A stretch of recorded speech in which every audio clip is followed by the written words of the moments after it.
हाँ बाबूजी बोले। तद्रूपथम स्कंधे सुदर्शीनाम समागम व्यासस्य चरितम पुण्यम पांडवा नाम तथा च।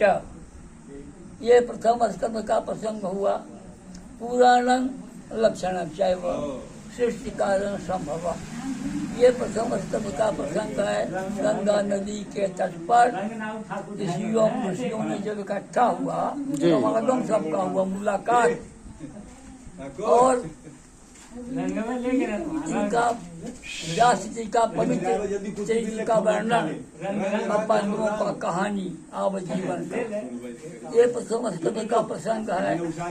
यहाँ सुखवाच नहीं है इस स्कंध में, प्रथम स्कंध में कहीं भी सुखदेव जी आए नहीं है, वहाँ अभी आए तक नहीं है जी।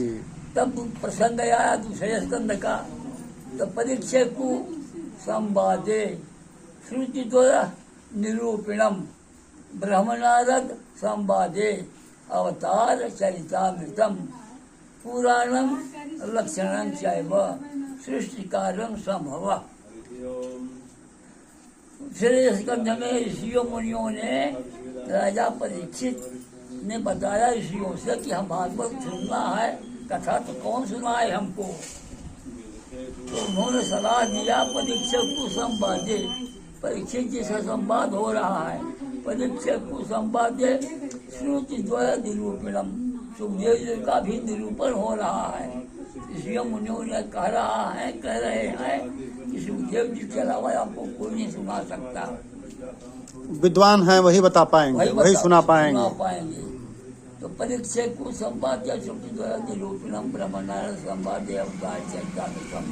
दूसरा प्रसंग है ब्रह्मा का नारद का संवाद हुआ है दूसरे स्कंध में। और तीसरा प्रसंग सृष्टि कारण संभव पुराण लक्षण चैव। कितने पुराण है, इनका क्या लक्षण है जी। पुराण लक्षण चैव सृष्टि कारण संभव, सृष्टि का कैसे उत्पत्ति हुई, ये दूसरे स्कंध का प्रसंग है। 16 अध्याय जब बीत गया दूसरा स्कंध, 16 अध्याय सुखदेव जी वहाँ पधारे। ऋषियों मुनियों ने कहा परीक्षित जी से कि आप इनका आतिथ्य करिए। उन्होंने उनका पैर धोए, फूलमाला पहनाए, आरती किए, उसके बाद अपनी व्यथा बताना शुरू की। तो इतने में 22 अध्याय चाहिए, दूसरा स्कंध जो है 22 अध्याय है। तो श्रीमद् भागवत गीता के दूसरे अध्याय में 22 अध्याय है। हाँ जी। तो 22 अध्याय है दूसरे स्कंध का। इन्होंने 16वां अध्याय में आए और 4-5 अध्याय इन्होंने बताते लगे अपना प्रसंग।